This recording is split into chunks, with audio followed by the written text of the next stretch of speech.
ಕೈಯಿಂದ ಹೀಗೆ ಒತ್ತಬೇಕು ಹೊರತು ಈ ತುದಿಯನ್ನು ಇಲ್ಲಿಂದ ಹೀಗೆ ಒತ್ತಬಾರ್ದು, ಇದು ಹೀಗೆ ಬರಬೇಕು ಅದು ಕೈ. ಯಾಕೆ ಅಂದರೆ ಈ ಕ್ಲಿಪ್ ಹೋಗ್ಬಿಡ್ತದೆ ಕೆಲವು ಸಮಯದಲ್ಲಿ, ಕ್ಲಿಪ್ಪಿಗೆ ಕಾಸ್ಟ್ಲಿ ಉಂಟದು. ಆಮೇಲೆ ಅದನ್ನು ನಿಧಾನವಾಗಿ ಅದರ ಕೆಳಗಡೆಯ ಕ್ಲಿಪ್ಪನ್ನು ತೆಗೆದು ಇದನ್ನು ಸರಿಸ್ತೇ ಹೋದರೆ ಆಯ್ತು. ಇಲ್ಲಿ ಒಂದು ರೆಡ್ ಮಾರ್ಕ್ ಉಂಟು, ಆ ಮಾರ್ಕಿಗೆ ಬಂದ ಕೂಡ ಸ್ವಲ್ಪ ನಿಲ್ತದೆ ಅದು. ಆಮೇಲೆ ಪುನಃ ಈ ಕ್ಲಿಪ್ಪನ್ನು ಹಾಕೋದು, ಆಮೇಲೆ ಮತ್ತೆ ಪುನಃ ತೆಗೆದು ಇಲ್ಲ ಅದಕ್ಕೊಂದು ಹೀಗೆ ಮಾಡ್ತಾ ಹೋಗುದು. ಇದು ನಮ್ಮ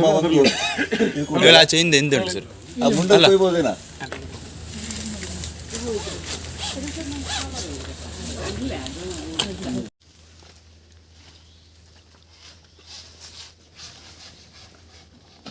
ಕಾಲಿನ ಒಂದು ಆಧಾರದ ಮೇಲೆ ಕೊಕ್ಕೆಯನ್ನು ನಿಲ್ಲಿಸಬೇಕಾಗ್ತದೆ. ಇದು ಕಾಲಿ ಒಂದು 30 ಫುಟ್ 35 ಫುಟ್ ಉಂಟು, ಹಾಗಾಗಿ ಸಾದಾ ಹೀಗೆ ಹೀಬೋದು. ಇದರಲ್ಲಿ ಈ ರೂಪದಲ್ಲಿ ಇಲ್ಲಿ ಇದನ್ನು ಮರಕ್ಕೆ ಸಿಕ್ಕಿಬಿಡುದು, ಆಯಿತಾ? ಆಮೇಲೆ ಈಗ ಕೊಕ್ಕೆ ಹಾಕಿದ ಮೇಲೆ ಇದನ್ನು ಸ್ವಲ್ಪ ಟ್ವಿಸ್ಟ್ ಮಾಡಬೇಕು ಹೀಗೆ ಒಳಗಡೆ, ಕೈಯಲ್ಲೇ ತಿರುಗಿಸುದು. ಇಲ್ಲಿ ನೋಡಿ, ಇಲ್ಲಿ ಕೈಯನ್ನು ನೋಡ್ಕೊಳ್ಳಿ, ಇಲ್ಲಿ ನೀವು ಹಾಕಿದೇವಲ್ಲ ಇದನ್ನು ಟ್ವಿಸ್ಟ್ ಮಾಡೋದು ಯಾಕೆಂದರೆ ಇಡೀ ಕೊನೆ ಬರ್ತದೆ, ಇಲ್ಲಾಂದ್ರೆ ಒಂದು ಸೈಡು ಕಟ್ಟಾಗಿ ಬಂದ್ಬಿಡುತ್ತೆ. ಟ್ವಿಸ್ಟ್ ಮಾಡಿ ಇಲ್ಲಿಂದ ಸಮ ನೇರಕ್ಕೆ ಈ ಕಡೆಯಿಂದ ಎಳಿಬಾರ್ದು, ಯಾಕೆಂದರೆ ಮರ ಕಿತ್ತೋಗ್ಬಿಡ್ತದೆ. ಮರದ ಒಂದು ಚೆಲ್ಲಿ ಉಂಟಲ್ಲ, ಈ ಕಡೆ ಭಾಗ ಕಿತ್ತೋಗಿ ಮರಕ್ಕೆ ಪೆಟ್ಟಾಗ್ತದೆ. ನಾವು ಸ್ವಲ್ಪ ಈ ಕಡೆಯಿಂದನೇ ಎಳಬೇಕು, ಈ ಕಡೆಯಿಂದ.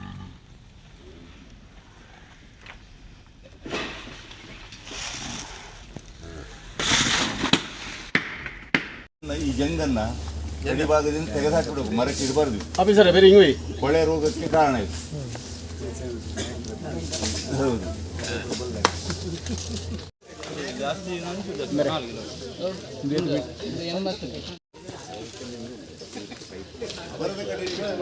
ಮರದ ಕಡೆ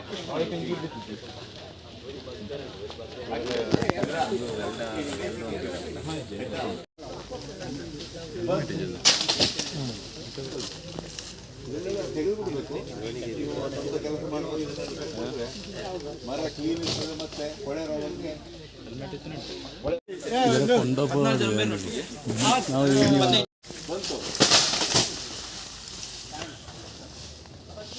ಇಷ್ಟು ಮಾಡದೇ ಇದ್ರೆ ಏನಾಗ್ತದೆ? ಅರ್ಧ ಅಲ್ಲೇ ಉಳಿದ್ಬಿಡ್ತದೆ, 2 ಬಾರಿ ಆಗಬೇಕಾಗ್ತದೆ. ನಾವು ಅಲ್ಲಿಗೆ ಹೋಗುವ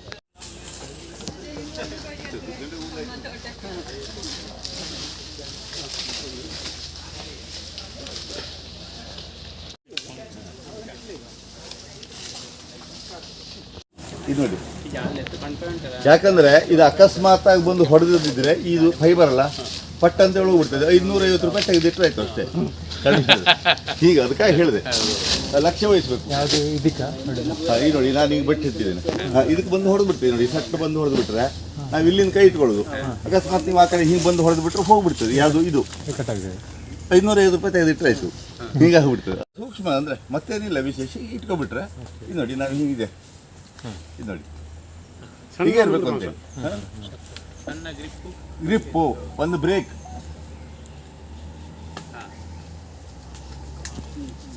ಇದು ಒಂದು 60 ಅಡಿ ಇರಬೇಕಿದೆ. ಇದು ನಾವು ಬೇಕಾದ್ರೆ ಇದನ್ನು ಒಂದೇ ಕೈಯಲ್ಲಿ ಬ್ಯಾಲೆನ್ಸ್ ಮಾಡ್ಬೋದು.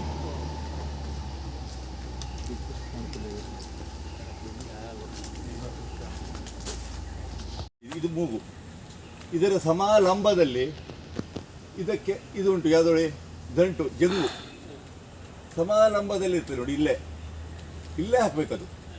ಇಲ್ಲಿ ಗೊಂದಲ ಆಗುವುದಿಲ್ಲ. ಆವಾಗ ನೋಡಿ ಸಿಕ್ಕಿತು. ನಾವು ಈ ತುದಿಯನ್ನು ಕೊನೆಗೆ ಒಂದು ಮೂಗು, ನಮ್ಮ ಮನುಷ್ಯನಿಗೆ ಮೂಗು ಹೆಂಗೆ ಉಂಟು, ಕೊನೆಗೆ ಒಂದು ಮೂಗು ಇರ್ತದೆ, ಅದಕ್ಕೆ ಒಂದು ತೂಪ ಭಾಗ ಇಟ್ಟುಂಟಲ್ಲ, ಇಲ್ಲೇ ಸಮಾಲಂಬದಲ್ಲಿ ಅಡ್ಡದಲ್ಲಿ ಕತ್ತಿಯನ್ನು ಹಾಕಬೇಕು. ಇದು ಹೋಗಲಿಲ್ಲ ಅಂತಾರೆ. ಉಂಟು, ಕೊಯ್ತೀರಾ ಇದ್ರೆ ಯಾರು ಕೊಯ್ಲಾ?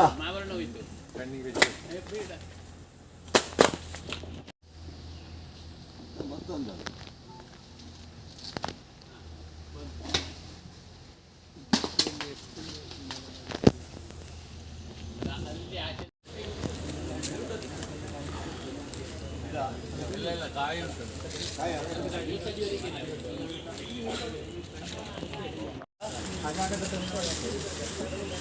ಅದಂದ್ರೆ ಸಣ್ಣ ಹೋಗ್ಬಿಡ್ತದೆ.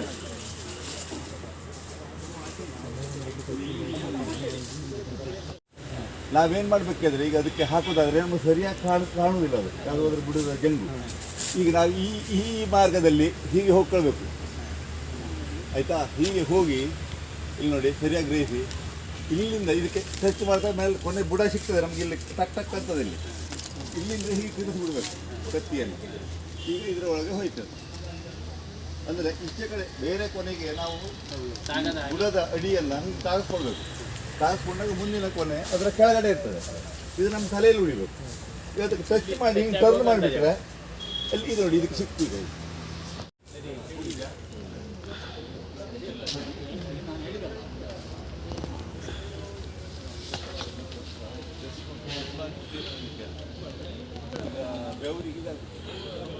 ಅಂತೇಳಿ ನಾನು ಇದೆಲ್ಲ ಪ್ರಯತ್ನ ಮಾಡ್ತಿದ್ದೆ.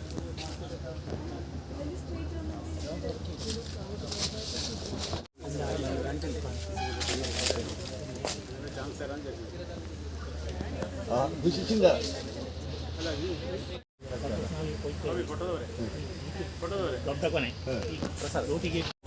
ಕೈಯನ್ನು ನಾವು ಡಿಸ್ಟೆನ್ಸ್ ಇಟ್ಟಾಗ ಅದು ಏನು ಈ ಕೈಯನ್ನು ಮೇಲೆ ಮಾಡಿ ಅಥವಾ ನಿಮ್ಗೆ ಯಾವುದು ಎಡಗೈ ಬಲಗೈ ಹಾಗೆ ಹಾಗೆ ಬೈರಿ ಏನು ತೊಂದರೆ ಹೌದು. ಹಿಂದೆ ಬರಬಾರ್ದು. ಭಾರ ಇಲ್ಲ ಇಲ್ಲಿ ಈ ಮರಕ್ಕೆ ಏನು ತೊಂದರೆ ಬೇಡ ಬೇಡ ಕೊನೆ ಎದ್ದಿರ್ತದೆ. ಬಂತು ಜೈ ಮತ್ತೆ ಎಷ್ಟು ಈಸಿ ಇದು ಫಸ್ಟಿಗೆ ಉಳ್ಳುದು ಈಗ ಯಾರಿಗೂ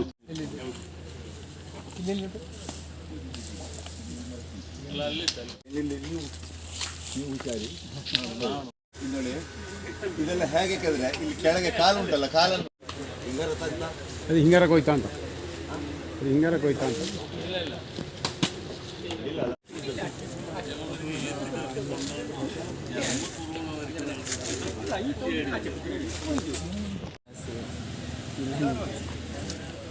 ಮುಂದುಗಡೆನೆ ಇಲ್ಲಿ ಬಾಗು ಬಾಗು ಮುಂದುಗಡೆನೆ ಬಾಗಿಲಿ.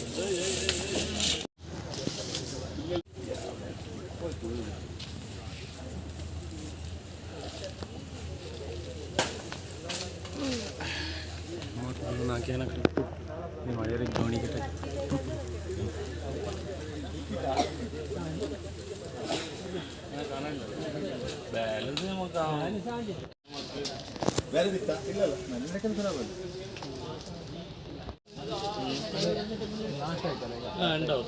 ಇದನ್ನು ಇಳಿಸುವಾಗ ಹೀಗೆ ಈ ಕೈಯನ್ನ ಹೀಗೆ ಇಟ್ಕೊಳ್ಬೇಕು. ಹೀಗೆ ಇದನ್ನು ಬ್ರೇಕ್ ಆಯ್ತಾ. ಹೀಗೆ ಬಂದು ಹೀಗೆ ಹೊಡೆದು ಬಿಟ್ರೆ ಈ ಕ್ಲ್ಯಾಂಪ್ ಹೋಗ್ಬಿಡ್ತದೆ. ಹೌದು ಇದು ನೋಡಿ ಸಣ್ಣದಲ್ಲಿ ಅಭ್ಯಾಸ ಆದರೆ ಈಗ ನಡೆಸಿ ನೀವು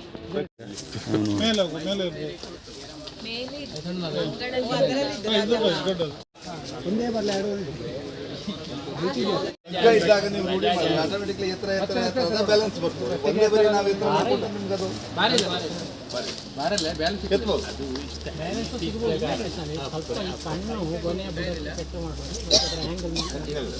ಹೋಗಲಿ ಮುಂದೆ ಎರಡು ಇದ್ದಾರೆ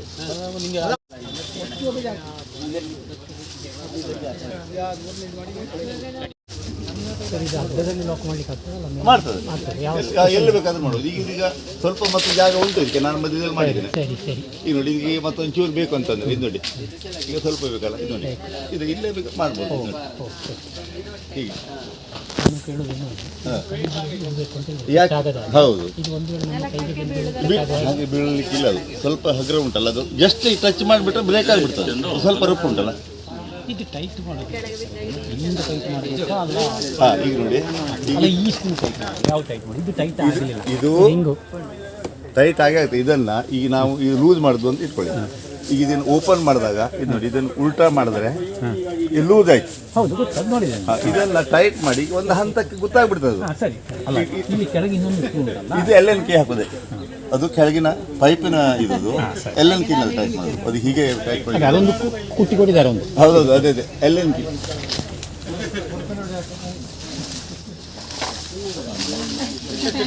ಬೆನ್ನು ಭಾಗ ಉಂಟಲ್ಲ, ಕತ್ತಿಯ ಬೆನ್ನು ಭಾಗ, ಅದನ್ನು ಇದಕ್ಕೆ ಹೀಗೆ ಟಚ್ ಮಾಡ್ಕೊಳ್ಬೇಕು.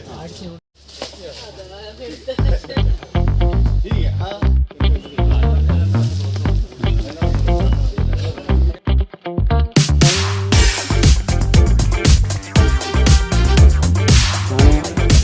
ಮುದಾಳಿ, ಎಡನಾಡು ಕಣ್ಣೂರು ಸರ್ವಿಸ್ ಕೋಆಪರೇಟಿವ್ ಬ್ಯಾಂಕಿನ ಅಧ್ಯಕ್ಷ. ಸುಮಾರು ವರ್ಷದಿಂದ ಕೃಷಿಕರು ಅನುಭವಿಸುವ ಈ ಒಂದು ಕೃಷಿಯ ಅಡಿಕೆ ಮದ್ದು ಸಿಂಪಡಣೆ ಮತ್ತು ಒಂದು ಕೊಯ್ಯುವ ಇದರಲ್ಲಿ ಆಗುವಂಥ ಕಷ್ಟವನ್ನು ಕಂಡು ಇತ್ತೀಚಿನ ಕೆಲವು ದಿನಗಳಲ್ಲಿ ನಮ್ಮ ಪತ್ರದಲ್ಲಿ ಅದೇ ರೀತಿ ವಾಟ್ಸಪ್ಪಲ್ಲೆಲ್ಲ ಅಡಿಕೆ ಬೆಳೆಗಾರರ ಸಂಘ ಅಪ್ಪಿಕೊಂಡಂಥ ಈ ದೋಂಟಿ ಅದರಲ್ಲಿ ಮದ್ದು ಬಿಡುವ ವ್ಯವಸ್ಥೆಯನ್ನು ನಮ್ಮ ಕೃಷಿಕರಿಗೆ ಪರಿಚಯಿಸಬೇಕಾಗಿ ನಾವು ಬ್ಯಾಂಕಿನ ವತಿಯಿಂದ ಒಂದು ಸಣ್ಣ ಕ್ಲಾಸನ್ನು ನಾವು ಇವತ್ತು ಇಟ್ಟುಕೊಂಡಿದ್ದೇವೆ. ಅಂದರೆ ಈಗಿನ ಸಲ ಕೆಲಸಕ್ಕೆ ಜನ ಸಿಕ್ಕದಂಥ ಈ ಸಂದರ್ಭದಲ್ಲಿ ಇದರಿಂದ ನಮ್ಮ ಕೃಷಿಕರಿಗೆ ಗುಣ ಆಗ್ಬೋದು ಅಂತ ನಾವು ಅದನ್ನು ಇಟ್ಟುಕೊಂಡಿದ್ದೇವೆ. ಇವತ್ತು ಬಹಳ ಜನ ಇದಕ್ಕೆ ಸಹಕಾರವನ್ನು ಕೊಟ್ಟಿದ್ದಾರೆ, ಹೆಚ್ಚಿನ ಕೃಷಿಕರು ಇದರಲ್ಲಿ ಭಾಗವಹಿಸಿದ್ದಾರೆ. ಮುಂದಿನ ದಿನಗಳಲ್ಲಿ ಸರ್ಕಾರವು ಸಮೇತ ಎಚ್ಚೆತ್ತುಕೊಂಡು ಈ ದೊಂಟಿಗೆ ಬೇಕಾದಂಥ ಸಬ್ಸಿಡಿಯನ್ನು ಕೊಟ್ಟು ಕೃಷಿಕರಿಗೆ ಸಹಾಯವನ್ನು ಮಾಡಿದರೆ ಮುಂದೊಂದು ದಿನ ನಮಗೆ ಕೃಷಿಯನ್ನು ಮಾಡಲಿಕ್ಕೆ ಸ್ವಲ್ಪ ಸುಲಭ ಆಗುವುದು. ಅದರೊಟ್ಟಿಗೆ ಟೀಮ್ ಮಾಡಿಕೊಂಡು ಈ ದೋಂಟಿಯನ್ನು ಇಟ್ಟುಕೊಂಡರೆ ಕೃಷಿಕರಿಗೆ ಅಲ್ಲಿ ಅವ್ರಿಗೆ ಉಪಕಾರವಾಗ್ತದೆ, ಇದರ ಉದ್ಯೋಗವೂ ಆಗ್ತದೆ. ಕಾರಣ ಇದಕ್ಕೆ ಹೆಚ್ಚಿನ ಸರ್ಕಾರವು ಇದಕ್ಕೆ ಹೆಚ್ಚಿನ ಮಹತ್ವವನ್ನು ಕೊಡಬೇಕು, ಎಲ್ಲ ಯುವಕರು ಇದರ ಪ್ರಯೋಜನ ಪಡ್ಕೊಳ್ಬೇಕು ಅಂತ ಕೃಷಿಕರ ಪರವಾಗಿ ಎಡನಾಡು ಬ್ಯಾಂಕ್ ವತಿಯಿಂದ ಕೇಳಿಕೊಳ್ತಾ ಇದ್ದೇವೆ. ಮುಂದಿನ ದಿನಗಳಲ್ಲಿ ನಮ್ಮ ಕೆಲವೊಮ್ಮೆ ಕ್ಲಬ್ ಆಗಿರ್ಬೋದು, ಒಂದು ಯುವಕರ ತಂಡವನ್ನು ಮಾಡಿಕೊಂಡು 7-8 ಜನ ಮಾಡಿಕೊಂಡು ಅಡಿಕೆ ಕೊಯ್ಯಲಿಕ್ಕೂ ಮದ್ದು ಬಿಡಲಿಕ್ಕೂ ಅದರೊಟ್ಟಿಗೆ ಅಡಿಕೆಯನ್ನು ಹಿಕ್ಕಿ ಸಮೇತ ಅಂಗಳಕ್ಕೆ ಮುಟ್ಟಿಸುವ ವ್ಯವಸ್ಥೆಗೆ ಒಂದು ಪ್ರತ್ಯೇಕ ತಂಡವನ್ನು ರಚಿಸಿ ಮುಂದೆ ಬಂದರೆ ಕೃಷಿಕರಿಗೆ ಬಹಳ ಪ್ರಯೋಜನ ಆಗ್ಬೋದು. ಅದೇ ರೀತಿ ಆ ಉದ್ಯೋಗ ಇಲ್ಲದಂಥ ಹುಡುಗರಿಗೂ ನಿರುದ್ಯೋಗಿಗಳಿಗೂ ಪ್ರಯೋಜನ ಆಗ್ಬೋದು. ಮುಂದಿನ ದಿನಗಳಲ್ಲಿ ನಮ್ಮ ಜನರಿಗೆ ಈ ಕೆಲಸದಲ್ಲಿ ಮುಂದೆ ಬರಲಿಕ್ಕೆ ಸಹಾಯ ಆಗ್ಬೋದು ಅಂತ ನನ್ನ ಅನಿಸಿಕೆ.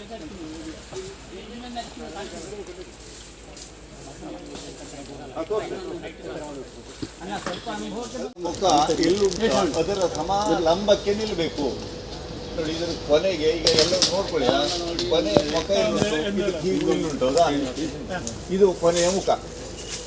ಅದಕ್ಕೆ ನೇರ ಲಂಬವಾಗಿ ನೋಡಿ, ಈಗ ನೀವು ಕಥೆನಿಗೆ ಇಟ್ಕೊಳ್ತೀರಿ, ಇಂಥದ್ದು ಬರಕ್ಕೆ ಹೀಗೆ ಕಾಲನ್ನು ಹೀಗೆ ಇಟ್ಕೊಳ್ಬೇಕು. ಹೀಗಿಟ್ಟೆ ನೋಡಿ ಇದು ಹೇಗೆ ಆಗ್ತದೆ ಅಂತ ಕೇಳಿದ್ರೆ ನಮ್ಗೆ ಇದು ಒಂದೇ ಕೈಯಲ್ಲಿ ಆರಾಮ್ ಬ್ಯಾಲೆನ್ಸ್ ಮಾಡ್ಬೋದು ಹೌದಾ. ಎರಡು ಕೈ ಬೇಕು ಅಂತ ಹೇಳಿಲ್ಲ, ಈ ನಮ್ಮ ಶರೀರದ ಭಾಗ ಇದ್ದಿರ್ತದೆ, ಹೀಗೆ ಬಂದ್ಬಿಡ್ತದೆ. ಕೇಳಿದ್ರಿ ನಚ್ಚಂತ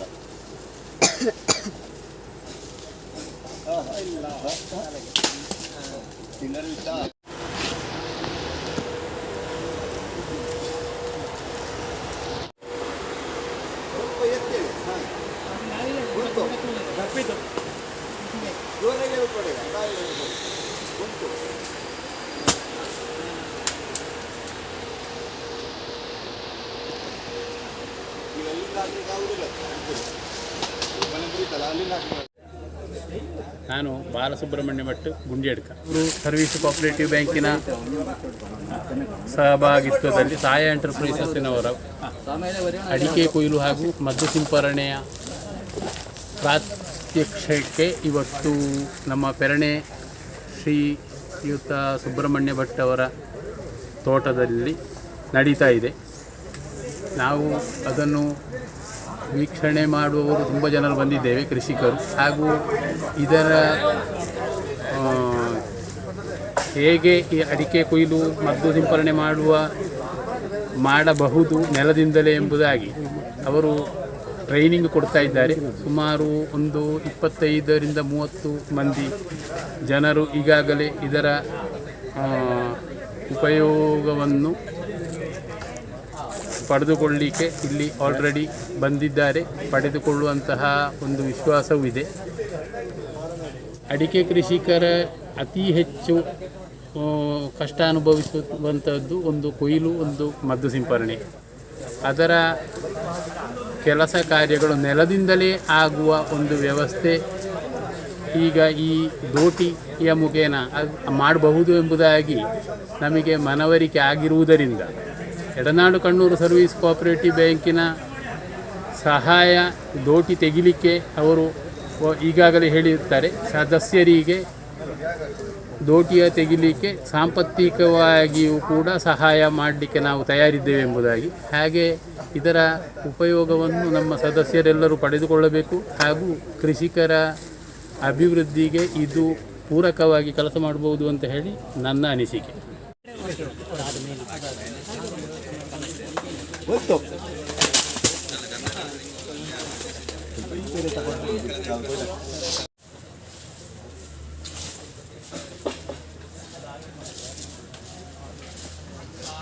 ಹೇಳಿ ಸರ್ ಯಾಕಂದ್ರೆ ಅವ್ರು ತೋಟಕ್ಕೆ ಬಂದಿದ್ದಾರೆ ಲೈವ್ಗೆ ಬಂದಿದ್ದಾರೆ ಹಾಗೆ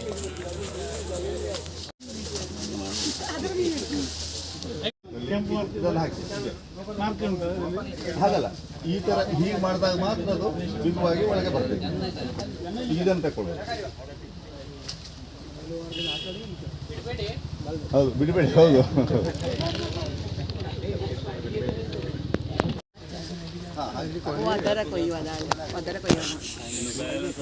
ಇದೊಂದು ನಿಮಗೆ ಬೇಕು.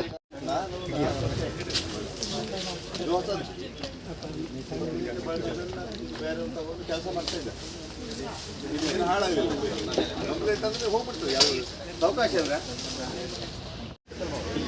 ಮಾಡಿ ಹಿಡೀರಿ. ಬೆಚ್ಚಂದೇಳಿ ಮತ್ತೊಮ್ಮೆ ಎತ್ತಿ ಹೇಳಿದ್ರು. ಮತ್ತೊಮ್ಮೆ ಬಂತು.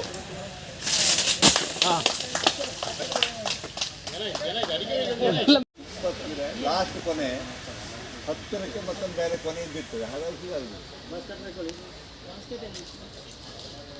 ಹಾಂ, ಈಗ ಯಾರು ಕೊಡ್ತೀರಾ?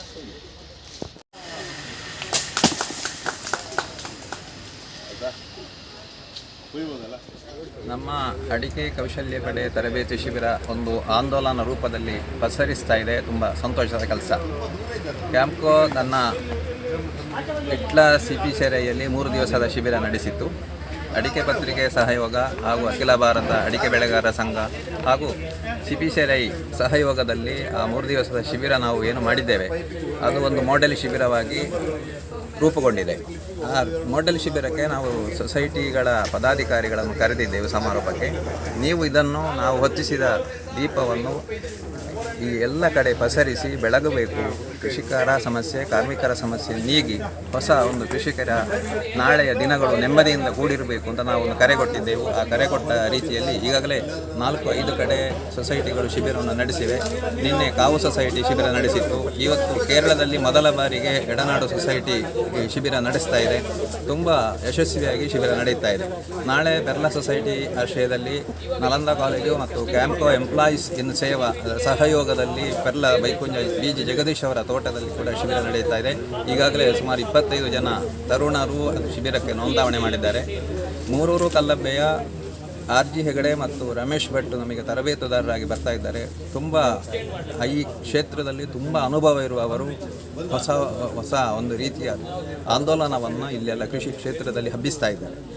ಯಾಕೆಂದರೆ ಹಿಂದೆ ನಾವು ಅಡಿಕೆ ಕೌಶಲ್ಯ ಶಿಬಿರ, ಮರಾತ್ವ ಶಿಬಿರ ಮಾಡಿದಾಗ ಇಷ್ಟು ಯಶಸ್ವಿ ಆಗಲಿಲ್ಲ. ಸೊಸೈಟಿಗಳು ಮುಂದೆ ಬಂದಿಲ್ಲ. ಆದರೆ ಈ ಸಲ ಸೊಸೈಟಿಗಳು ಮುಂದೆ ಬರ್ತಾ ಇದೆ. ಕೃಷಿಕರಿಗೆ ಇದು ಬೇಕು ಅನಿಸ್ತಾ ಇದೆ. ನಾಳೆಯ ದಿನಗಳು ಕೃಷಿ ಕ್ಷೇತ್ರಕ್ಕೆ ಹೊಸತನವನ್ನು ತಂದುಕೊಡಲಿಕ್ಕೆ ಈ ರೀತಿಯ ಅಡಿಕೆ ಕೌಶಲ್ಯ ಶಿಬಿರ, ಈ ತರಬೇತಿ ಬಹಳ ಮುಖ್ಯ ಪಾತ್ರ ವಹಿಸ್ತದೆ ಎಂದು ನಮ್ಮ ಕ್ಯಾಂಪ್ಕೋದ ಆಶಯ. ಈ ಕಾರ್ಬನ್ ಫೈಬರ್ ದೋಟಿ ಅಂತ ಹೇಳೋದು 5% ನಮ್ಮ ಒಂದು ಪ್ರಾಡಕ್ಟ್ ಮತ್ತು ಬಿಡಲಿಕ್ಕೆ ಮತ್ತು ಅಡಿಕೆ ಕೊಯ್ಲಿಕ್ಕೆ ಕೆಳಗಿಂದ 60 ಫೀಟ್ ಒಂದು ಲೆಂತ್ ಇರುವಂಥ ಒಂದು ಪೋಲ್, ಕಾರ್ಬನ್ ಫೈಬರ್ ಪೋಲ್ ದೋಟಿ ಅಂತ ಹೇಳ್ತೇವೆ. ಇದರಲ್ಲಿ ಪ್ರತ್ಯೇಕತೆ ಅಂತ ಹೇಳಿದರೆ ಇದು ವೆಯ್ಟ್ ಕಮ್ಮಿ, ಆದರೆ ಸ್ಟ್ರಾಂಗ್ ಇರುತ್ತೆ. 3.8 ಕಿಲೋ ಇರೋದು ವೆಯ್ಟ್, ಅಂದರೆ ತುಂಬಾ ಸ್ಟ್ರಾಂಗ್. ಆ ಕಾರಣ ನಿಮಗೆ ಇಲ್ಲಿ ನೋಡಿದ ರೀತಿಯಲ್ಲಿ ಇದಕ್ಕೆ ಬೆಲೆ ಬರುವಂಥದ್ದು 56,000 ಪ್ಲಸ್ ಅದರ ಅಟ್ಯಾಚ್ಮೆಂಟ್ ಸೇರಿ ನಿಮಗೆ 61,000ವರೆಗೆ ಬರ್ತದೆ. ಅದರಲ್ಲಿ ಸಬ್ಸಿಡಿ ಈಗ ಕರ್ನಾಟಕದಲ್ಲಿ ಆಲ್ರೆಡಿ ಉಂಟು, ಸಬ್ಸಿಡಿ ಸಿಗ್ತಾ ಉಂಟು. ಅಪ್ ಟು 50% ಸಬ್ಸಿಡಿ ಸಿಗ್ತಾ ಉಂಟು. ಕೇರಳದಲ್ಲಿ ಈಗ ಈ ಒಂದು ಪ್ರಾಜೆಕ್ಟ್ ಶುರುವಾಗಬೇಕಷ್ಟೇ. ಇನ್ನು ಬರುವ ಒಂದು 6 ತಿಂಗಳ ಕಾಲದಲ್ಲಿ ಇದು ಇನ್ನೂ ಸಬ್ಸಿಡಿ ಕೂಡ ಇಲ್ಲಿ ಶುರುವಾಗುವ ಚಾನ್ಸಸ್ ಉಂಟು. ಮತ್ತು ಇದರಲ್ಲಿ 70 ಫೀಟದ್ದು ಬರ್ತದೆ, 60 ಫೀಟ್, 70 ಫೀಟ್ ಹಾಗೆ ಬೇರೆ ಬೇರೆ.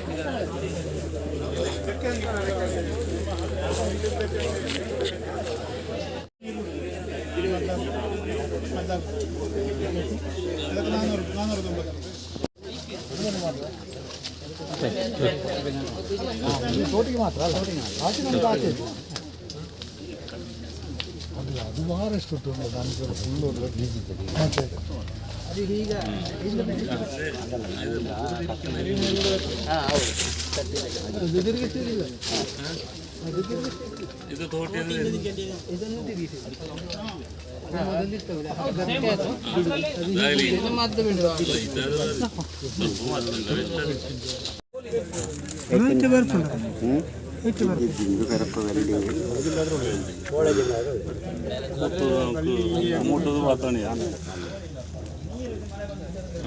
ಇದು ತೋಟಿಯನ್ನು ಗ್ರೀನ್ ಕಲರ್ ಇದು ಹೀಗೆ ಬೇರೆ ಸಾಧನ ಉಂಟು. ನಾವೀಗ ಇದನ್ನ ಬೆಂಡ್ ಮಾಡಿ ಕಟ್ತಾ ಇದ್ದೇವೆ. ಇದನ್ನ ಲಂಬದಲ್ಲಿ ಹೀಗೆ ಕಟ್ಕೊಳ್ಬೇಕು. 50 ಮೀಟರ್ ಅಲ್ಲ, 50 ಮೀಟರ್ಗೆ 200 ಅಂತೆ. ಹೀಗೆ ಲಂಬದಲ್ಲಿ ಹೀಗೆ ಕಟ್ಕೊಳ್ಬೇಕು ಇದನ್ನು.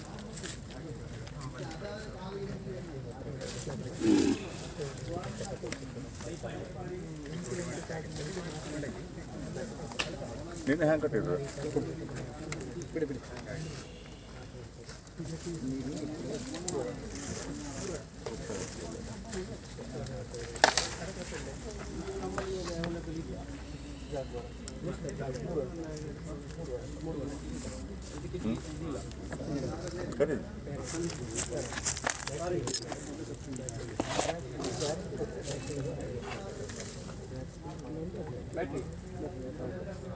ಇಷ್ಟು 6 ಅವರ್ ಬರ್ತದಾ?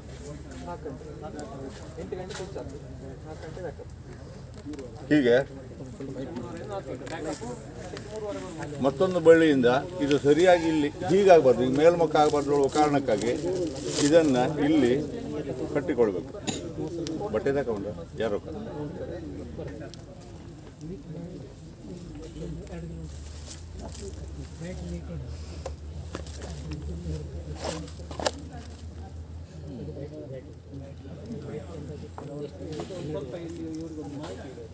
ಹೀಗೆ ಆಯ್ತಾ?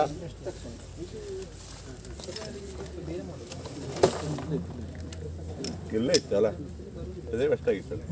ನಾವನ್ನ ಇಲ್ಲಿ ಹಾಕ್ಕೊಳ್ಬೇಕು, ಯಾಕೆಂದ್ರೆ ಅದು ಪೊಕ್ಕೆಯಿಂದ ಹೆರಿಗೆ ಬಿಡ್ತದೆ, ಹೆಡೆಗೆ ಸಿಕ್ಬಿಟ್ಬಿಡ್ತಾರೆ. ಆ ಕಾರಣಕ್ಕಾಗಿ ಇದನ್ನು ಇಲ್ಲಿ ಮತ್ತೊಂದು ಕಟ್ಟನ್ನು ಹಾಕಬೇಕು.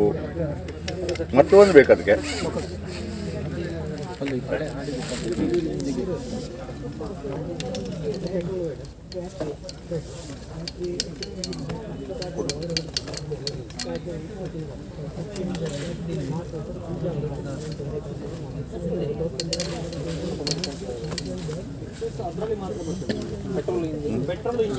ಇಲ್ಲಿವರೆಗೆ ಮಾಡಿರ್ತೀವಿ. ಹಾಗೆ ನೀವು ಹೇಗೆ ಮಾಡಬೇಕಾದ್ರೂ ಮಾಡ್ಕೊಳ್ಬೋದು. ಒಳಗಿಂದ ಆದ್ರೂ ಇಟ್ಕೊಳ್ಬೋದು ಅಥವಾ ಹೊರಗಿಂದ ಆದ್ರೂ ಇಟ್ಕೊಳ್ಬೋದು. ಆದರೆ ಸುಲಭ ವಿಧಾನ ಇದೆ.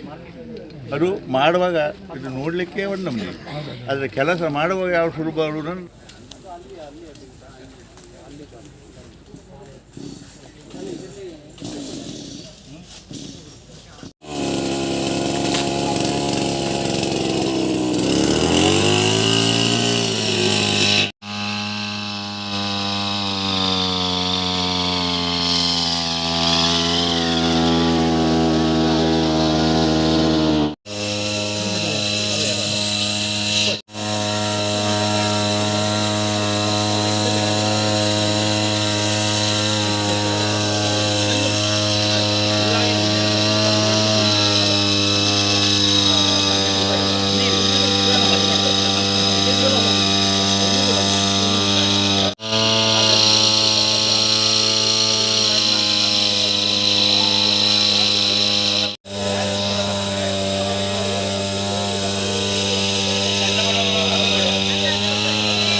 ಫುಲ್ ಟೈಟ್ ಇಟ್ಟರೆ ಇದು ಈ ಥರ ಸ್ವಲ್ಪ ಲೂಸ್ ಮಾಡೋದು.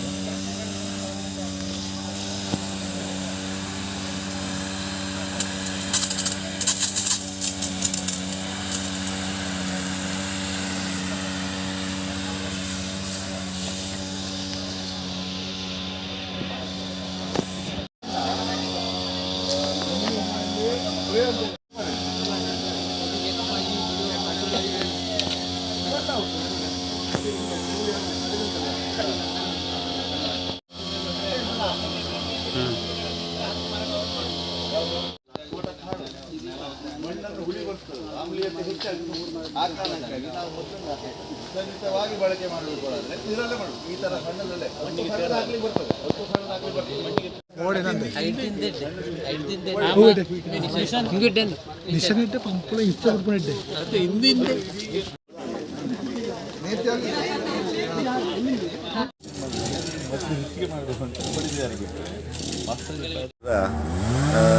ಕಾಸರಗೋಡು ಜಿಲ್ಲೆಯ ಎಡೆನಾಡು ಎಂಬಲ್ಲಿ ಇದು ಮೊದಲನೆಯ ಪ್ರಾತ್ಯಕ್ಷಿಕೆ.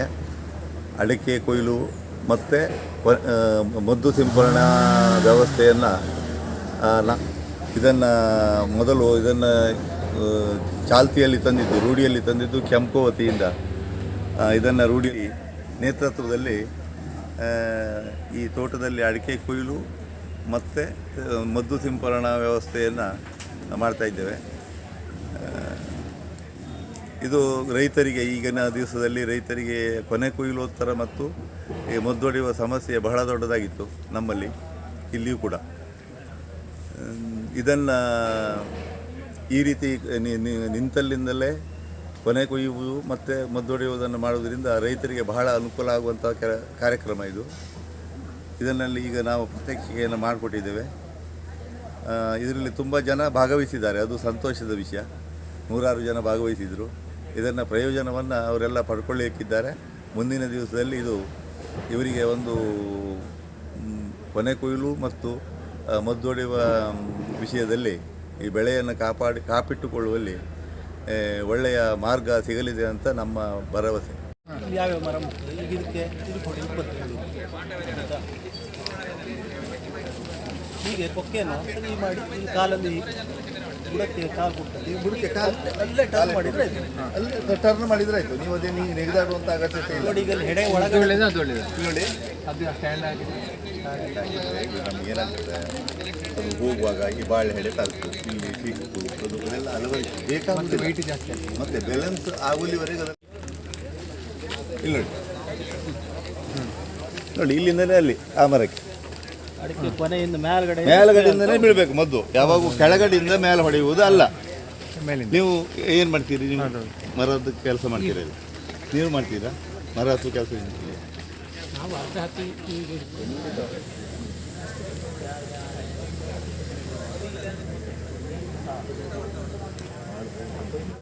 ಮದ್ದು ಹೊಡೆಯುವಂಥ ಒಂದು ವಿಧಾನ ಇದೆ. ಇದನ್ನು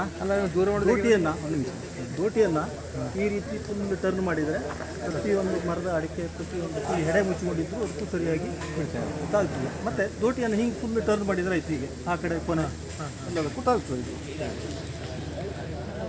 ಮತ್ತು ಇದರಿಂದ ಒಂದು ಸಲ ಮದ್ದು ಹೊಡೆದ್ರೆ ಸಾಕು, ಅಂದರೆ ಸರಿಯಾಗಿ ಅದು ಪ್ರತಿಯೊಂದು ಅಡಿಕೆಗೂ ಮದ್ದು ತಾಗೋದ್ರಿಂದ ಮಳೆ ಬರುವ ಇದೇ ಇಲ್ಲ, ಚಾನ್ಸೇ ಇಲ್ಲ. ಈಗ ಮದ್ದು ಕಿರಿಕಿರಿ ಹೊಡೆದಾಗ ಏನಾಗ್ತಿದ್ರೆ ಕೆಲವು ಕಡೆ ಮದ್ದು ತಾಗ್ತದೆ, ಕೆಲವು ಕಡೆ ತಾಗೋದೇ ಇಲ್ಲ, ಹೋಗೋದೇ ಇಲ್ಲ. ಈ ಹೆಡೆ ಮುಚ್ಕೊಂಡು ಅಲ್ಲಿ ಹೆಡೆ ಮಾತ್ರ ತಾಗ್ತಿಬಿಟ್ಟು ಒಳಗಡೆ ಅಡಿಕೆಗೆ ಹೋಗೋದು. ಹಾಗಾಗುತ್ತೆ ಸ್ಪ್ರೇ ಆದರೆ ಪ್ರತಿಯೊಂದು ಅಡಿಕೆಗೂ ತಾಗ್ತದೆ. ಇದೆಲ್ಲ ಒಂದು ಸಲ ಸ್ಪ್ರೇ ಮಾಡ್ಕೊಂಡ್ಬಿಟ್ಟು ಮತ್ತು ಇನ್ನೊಂದು ಹೈಟು ಮಾಡಿ ಆಮೇಲೆ ಆ ಹೈಟಿಂದೆಲ್ಲ ಮುದ್ದೆಲ್ಲ ಮರಕ್ಕೆ ಸ್ಪ್ರೇ ಮಾಡಲಿಕ್ಕೆ ಬರ್ತದೆ. ಇನ್ನು ಫುಲ್ ಹೈಟ್ ಮರಕ್ಕೆಲ್ಲ ಒಂದು ಸಲ ಹೈಟ್ ಮಾಡ್ಕೊಂಡ್ರೆ ಅಷ್ಟು ಮರಕ್ಕೆ ನಾವು ಇದೆಲ್ಲ ಬಗ್ಗಿಸಿ ಅಷ್ಟೇ. ದೋಟಿ ಬುಡದಲ್ಲಿ ನಾವು ಈಗ ಕಾಲು ಕೊಟ್ಕೊಳ್ಬೇಕು. ಕಾಲು ಕೊಟ್ಟುಕೊಂಡೇ ನಾವು ಅದನ್ನು ಸ್ಪ್ರೇ ಮಾಡಬೇಕು. ದೋಟಿ ಎಷ್ಟು ಬೇಕಾದ್ರೂ ಬಗ್ಸಿ ಬರ್ತದೆ. ಫುಲ್ ಹೈಟ್ ಇಟ್ಕೊಂಡು ಎಷ್ಟು ಬೇಕಾದ್ರೂ ಬಗ್ಸಿ ಬರ್ತದೆ. ಆದರೆ ಈ ಕಾಲು ಇಲ್ಲಿ ಹೀಗಿರಬೇಕು, ಈ ಕಾಲು ಇಲ್ಲಿ ಮುಂದೆ ಹೀಗೆ. ಒಟ್ಟು ಎಷ್ಟೇ 70 ಫೀಟಿಂದ 70 ಫೀಟಿನ ಮರಕ್ಕೆ ನಾವು ಎಲ್ಲ ಮರಕ್ಕೂ ಸ್ಪ್ರೇ ಮಾಡಲಿಕ್ಕೆ ಬರ್ತದೆ. ಇದನ್ನು ಯೂಸ್ ಮಾಡಿದಾಗ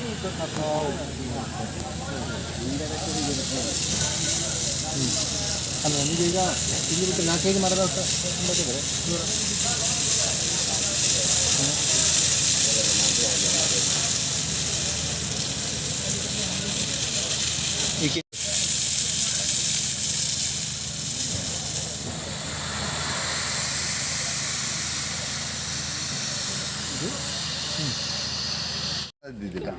ಈ ನಿಜವಾಗಿ ಈ ಏನು ಸಿಂಪರಣೆ ಹೇಳುವುದು ಕನ್ನಡದಲ್ಲಿ ಹೇಳ್ತಾರೆ, ಇಂಗ್ಲೀಷ್ನಲ್ಲಿ ಸ್ಪ್ರೇ ಅಂತ ಹೇಳ್ತಾರೆ. ಇದು ಸ್ಪ್ರೇ ಸ್ಪ್ರೇ ಆಗಬೇಕೇ ಹೊರತು ಅಥವಾ ಸಿಂಪರಣೆ ಆಗಬೇಕೇ ಹೊರತು ಈ ಮದ್ದನ್ನು ತೋಪುವುದು ಅಂತ ಇದ್ರು ಇಲ್ಲದೆ ತೋಪುವುದಲ್ಲ. ಅದು ಪದ್ಧತಿಯೂ ಅಲ್ಲ. ಅದು ಈಗೀಗಾಗಿ ಪ್ರಯೋಜನ ಕೂಡ ಇಲ್ಲ. ಅದು ಮದ್ದನ್ನು ಆ ರೀತಿಯಾಗಿ ತೋಪುವ ಕೆಲಸವನ್ನು ಮಾಡಬಾರ್ದು. ಅದರಿಂದ ಕೊಳೆ ಕಂಟ್ರೋಲು ಆಗಲಿಕ್ಕಿಲ್ಲ ನನ್ನ ಲೆಕ್ಕ. ಮತ್ತು ಮದ್ದು ವೇಸ್ಟು. ಈಗ 100 ಲೀಟ್ರ್ ಮದ್ದಿಗೆ 3.5 ಕ್ವಿಂಟಲ್ ಅಡಿಕೆ ಆಗಲೇಬೇಕು ಲೆಕ್ಕದ ಪ್ರಕಾರ. ಈಗ ನೀವು ಈ ಮದ್ದನ್ನು ದೊಡ್ಡ ದ್ವಾರದಲ್ಲಿ ಹೊಡೆದದ್ದರಿಂದ ಅದು 1.5 ಕ್ವಿಂಟಲ್ ಮೇಲೆ ಇಳುವರಿ ಬರುವುದಿಲ್ಲ. ಅಂದರೆ ಏನು 100 ಲೀಟ್ರಿಗೆ 1.5 ಕ್ವಿಂಟಲ್ ಆಗ್ಬೋದು, ಅದಕ್ಕೂ ಜಾಸ್ತಿ ಆಗುದಿಲ್ಲ. ಆ ಮಾಪನ ಹಿಂಗೆ ಅಂದರೆ ಈಗ ಅಷ್ಟು ಮದ್ದು ವೇಸ್ಟ್ ಆಗಿ ಹೋಗ್ತದೆ. ಹೌದೌದು. ಯಾಕಂದ್ರೆ ನೆಲದ ಮೇಲೆ ಕೂಡ ಮದ್ದು ಬೀಳಬಾರದು ಅಂತ ಇದೆ, ಆಮ್ಲೀಯತೆ ಜಾಸ್ತಿ ಆಗ್ತದೆ. ಇದು ನೀವು ಸುತ್ತ ಉಂಟಲ್ಲ ಭೂಮಿಗೆ ಹಾಳೋದು. ಭೂಮಿಯಲ್ಲಿ ಆಮ್ಲೀಯತೆ ಹೆಚ್ಚಾಗಿ ಭೂಮಿಯ ಈ ನೋಡಿ ಮನುಷ್ಯನಿಗೆ ಜಾಯಿಂಟಿಸ್ ಹೆಂಗೆ ಆಗ್ತದ, ಅಡಿಕೆ ಮರಕ್ಕೂ ಕೂಡ ಈಗ ಸಸ್ಯಗಳಿಗೂ ಕೂಡ ಜಾಯಿಂಟಿಸ್ ಬೇರಿನ ಒಂದು ಆಮ್ಲೀಯತೆ ಹೆಚ್ಚಾಗಿ ಅಥವಾ ಜಾಯಿಂಟಿಸ್ ಥರ ಆಗ್ಬೋದು ಅಂತ ನಮ್ಮ ಕಲ್ಪನೆ. ಅದು ಖಂಡಿತ ಹೌದು. ನಮಗೆ ಒಬ್ಬರು ಈ ವಿಜ್ಞಾನಿಯು ಅದನ್ನು ಹೇಳಿದ್ದಾರೆ. ಅಲ್ಲ, ವೈಜ್ಞಾನಿಕವಾಗಿ ಏನೇ ಇದ್ರು ಇದು ಕೃಷಿಕನಿಗೆ ಕೂಡ ನಷ್ಟವೇ. ಆ ರೀತಿ ಮದ್ದು ಸಿಂಪಡಣೆ ಮಾಡುದು ಕೃಷಿಕನಿಗೆ ನಷ್ಟ. ಇದು ಕೃಷಿಕನಿಗೆ ಉಳಿತಾಯ ಮಾಡ್ತಾರೆ, ಜೊತೆಗೆ ಹೆಚ್ಚು ಜಾಗ ಕೂಡ ಕವರ್ ಮಾಡ್ಲಿಕ್ಕೆ ಇದರಿಂದ ಸಾಧ್ಯ ಆಗ್ತದೆ. ಮತ್ತೆ ಈ ಯಾವುದು ಈ ಸಿಂಪಡಣೆ ಮಿಸ್ಟ್ ಸ್ಪ್ರೇ ಅಂತ ನಾವು ಹೇಳ್ತಾ ಇದ್ದೇವೆ, ಇದು ಒಟ್ಟು ಮರದ ಎಲ್ಲಾ ಗೊನೆಗಳು ಚಂದಕ್ಕೆ ಮೇಲಿನಿಂದ ಮದ್ದು ಬೀಳುತ್ತೆ. ಈಗ ಇಲ್ಲಿ ನಮ್ಮಲ್ಲಿ ಸಾಂಪ್ರದಾಯಿಕವಾಗಿ ಇಲ್ಲಿ ದೊಡ್ಡ ಕಣ್ಣಿನಲ್ಲಿ ಮದ್ದು ಸ್ಪ್ರೇ ಮಾಡುವಾಗ ಅದು ಕೆಳಗಿನ ಭಾಗದಿಂದ ಮದ್ದು ಹೋಗುವ ಕಾರಣ 100ಕ್ಕೆ 100 ಯಶಸ್ವಿ ಅಲ್ಲ ಆ ಸಿಂಪಡಣೆ. ಮತ್ತೆ ಯಾವ ಜಾಗಕ್ಕೆ ಬೀಳ್ಬೇಕು ಆ ಜಾಗಕ್ಕೆ ಮದ್ದು ಬೀಳುವುದಿಲ್ಲ. ಯಾಕಂದ್ರೆ ತುಂಬಾ ದೂರದ ಮರಕ್ಕೆ ತುಂಬಾ ದೂರದಿಂದ ಮದ್ದು ಹೊಡಿತಾರೆ. ಇಲ್ಲೆಲ್ಲ ಒಂದು ಮುಖ್ಯ ಇಲ್ಲಿ ಸಮಸ್ಯೆ ಅಂದರೆ ಕಾರ್ಮಿಕರು ಡ್ರಮ್ ಲೆಕ್ಕಾಚಾರದಲ್ಲಿ ಮದ್ದು ಸ್ಪ್ರೇ ಮಾಡ್ತಾ ಇದ್ದಾರೆ. ಒಂದು ದಿವಸಕ್ಕೆ ಇಷ್ಟು ಡ್ರಮ್ ನಾವು ಸ್ಪ್ರೇ ಮಾಡಿದ್ದೇವೆ ಅಂತ. ಆದರೆ ಅದು ಹಾಗಲ್ಲ. ಅದರಿಂದ ನಷ್ಟ ಕೃಷಿಕನಿಗೆ ಹೊರತು ಮಠದ ಮೂರೂರು ಕಲ್ಲ ವಿಭಾಗದಲ್ಲಿ ಕಳೆದ 4 ವರ್ಷದಿಂದ ಅನುಸರಿಸ್ತಾ ಬಂದ ಒಂದು ಕ್ರಮ ಮಿಸ್ಟ್ ಸ್ಪ್ರೇ ಅಂತ. ಇದು ಗೊನೆಯ ಪಕ್ಕಕ್ಕೆ ಈ ದೋಟಿಯ ತುದಿಯನ್ನು ಕೊಂಡೋಗಿ ಇಡೀ ಮರದ 4-5 ಗೊನೆಗಳಿಗೆ ಒಮ್ಮೆಲೆ ಸ್ಪ್ರೇ ಮಾಡಲಿಕ್ಕಾಗ್ತದೆ. ದೋಟಿಯನ್ನು ಕೆಳಗಿನಿಂದಲೇ ಕಂಟ್ರೋಲ್ ಮಾಡಿ ಈ ರೀತಿ ಸ್ಪ್ರೇ ಮಾಡಲಿಕ್ಕಾಗ್ತದೆ. 100ಕ್ಕೆ 100 ಆ ಮೂರೂರು ಕಲ್ಲಬ್ಬೆ ಕುಮಟ ಪರಿಸರದ ಕೃಷಿಕರು ಇದರಲ್ಲಿ ಯಶಸ್ವಿಯಾಗಿದ್ದಾರೆ. 4 ವರ್ಷದ ಹಿಂದೆ ಅವರಿಗೆ ಪ್ರತಿ ವರ್ಷ ಕೊಳೆ ರೋಗ ಬಂದು ಅಡಿಕೆಗಳು ಹಾಳಾಗ್ತಾ ಇದ್ದವು, ಫಸಲು ಕೈಗೆ ಸಿಗ್ತಾ ಇರಲಿಲ್ಲ. ಈ ವಿಧಾನದ ಮೂಲಕ ಅವರು ಸ್ಪ್ರೇ ಮಾಡಲಿಕ್ಕೆ ಆರಂಭ ಮಾಡಿದ ನಂತರ ಈಗ ಅವರ ನಿರೀಕ್ಷಿತ ಫಸಲು ಬರ್ತದೆ. ಕೊಳೆ ರೋಗ ಕೂಡ ಹತೋಟಿಗೆ ಬಂದಿದೆ. ಕೊಳೆ ರೋಗದ ಸುದ್ದಿಯೇ ಇಲ್ಲ ಅಂತ ನಮ್ಮ ತರಬೇತುದಾರರಾದ RG ಹೆಗಡೆ ತುಂಬ ಹೆಮ್ಮೆಯಿಂದ ವಿಶ್ವಾಸದಿಂದ ಹೇಳ್ತಾ ಇದ್ದಾರೆ. ಆದ ಕಾರಣ ಅಲ್ಲಿಯ ವಿಧಾನಗಳನ್ನು ನಮ್ಮ ಇಲ್ಲಿಯ ಅಡಿಕೆ ಕೌಶಲ್ಯ ಪಡೆ ಶಿಬಿರದ ತರಬೇತಿಯಲ್ಲಿ ಅವರು ಎಲ್ಲ ಶಿಬಿರಗಳಲ್ಲಿ ಅನುಸರಿಸ್ತಾ ಬಂದಿದ್ದಾರೆ. ಇಲ್ಲಿ ಕ್ರಮೇಣ ಬದಲಾವಣೆಗಳಾಗಬೇಕು. ಕೃಷಿಕ ತನ್ನ ಮಾನಸಿಕ ಸ್ಥಿತಿಯನ್ನು, ಈ ಕಾರ್ಮಿಕರಲ್ಲಿರುವ ಮಾನಸಿಕ ಸ್ಥಿತಿಯನ್ನು ಕ್ರಮೇಣ ಬದಲಾವಣೆ ಮಾಡಿ ಅವನಿಗೆ ಅನುಕೂಲವಾಗುವ ಈ ರೀತಿಯ ಸಿಂಪಡಣೆ ಕ್ರಮವನ್ನು ಅನುಸರಿಸಬೇಕು ಎಂಬುದು ಅವರ ಮುಖ್ಯ ಉದ್ದೇಶ. ಅದು ಬದಲಾವಣೆಗಳು ಆಗ್ತಾ ಇರ್ತದೆ. ಒಮ್ಮಿಂದೊಮ್ಮೆಲೆ ಇವತ್ತಿನಿಂದ ನಾಳೆಗೆ ಬದಲಾವಣೆ ಆಗುವುದಿಲ್ಲ, ಕ್ರಮೇಣ ಆಗ್ತದೆ. 1-2 ವರ್ಷದಲ್ಲಿ ಈ ರೀತಿಯ ಸಿಂಪಡಣಾ ವಿಧಾನಕ್ಕೆ ನಮ್ಮ ಊರಿನ ಕೃಷಿಕರು ಮೊದಲು ಒಗ್ಗಿಕೊಳ್ಳಬೇಕು. ನಂತರ ಕಾರ್ಮಿಕರು ತನ್ನಿಂತಾನೇ ಒಗ್ಗಿಕೊಳ್ತಾರೆ. ಕೃಷಿ ಮೂಲಕ ಸಮೃದ್ಧಿ ಆಗಲಿಕ್ಕೆ ಈ ರೀತಿಯ ಹೊಸ ಹೊಸ ವಿಧಾನಗಳನ್ನು ನಾವು ಅನುಸರಿಸಲೇಬೇಕು. ಪಾರಂಪರಿಕವಾಗಿ ಈ ಕಡೆ ನಡೆದು ಬಂದಂಥ ಪದ್ಧತಿ ಈ ಥರವಾದಂಥ ಸ್ಪ್ರೇ ಇತ್ತು. ಈ ಥರ ಸ್ಪ್ರೇಕ್ಕಿಂತ ಈ ಮಿಸ್ಟ್ ಸ್ಪ್ರೇ ಉಂಟಲ್ಲ, ಇದು ನಮ್ಮ ಈ ಅಡಿಕೆ ಬೆಳೆಗೆ ತುಂಬ ಅನುಕೂಲಕರವಾದಂಥ ಒಂದು ಸ್ಪ್ರೇ. ಇದು ಮದ್ದು ಕಡಿಮೆನೂ ಸಾಕಾಗ್ತದೆ, ಔಷಧಿ ಕಡಿಮೆನೂ ಸಾಕಾಗ್ತದೆ, ಮತ್ತು ಸರಿಯಾಗಿ ಕೊನೆಗಳಿಗೆ ಅಡಿಕೆಗೆ ಸರಿಯಾಗಿ ಸ್ಪ್ರೇ ಆಗ್ತದೆ. ಇದನ್ನು ಮುಂದಿನ ದಿನದಲ್ಲಿ ಇದೇ ಥರವಾದಂಥ ಒಂದು ವಿಧಾನವನ್ನು ನೀವು ಅಳವಡಿಸಿದರೆ ಬಹಳ ಉತ್ತಮ. ಮತ್ತು ಮದ್ದು ಕೊನೆಯ ಮೇಲ್ಗಡೆಯಿಂದ ಕೆಳಕ್ಕೆ ಸ್ಪ್ರೇ ಆಗುವುದರಿಂದ ಎಲ್ಲ ಅಡಿಕೆಗೆ ಎಲ್ಲ ಅಡಿಕೆಯು ಕೊಯ್ದು ಸರಿಯಾದ ರೀತಿಯಲ್ಲಿ ಕೊಳೆ ಕಂಟ್ರೋಲ್ ಆಗ್ತದೆ ಅಂತ ನಮ್ಮ ಅಭಿಪ್ರಾಯ. ಅಡಿಕೆಯ ತೊಟ್ಟಿನ ಬುಡಕ್ಕೆ ಮದ್ದು ಬೀಳುವುದರಿಂದ ಕೊಳೆ ರೋಗ ಸರಿಯಾಗಿ ಕಂಟ್ರೋಲ್ ಆಗ್ತಾ ಇರ್ತದೆ.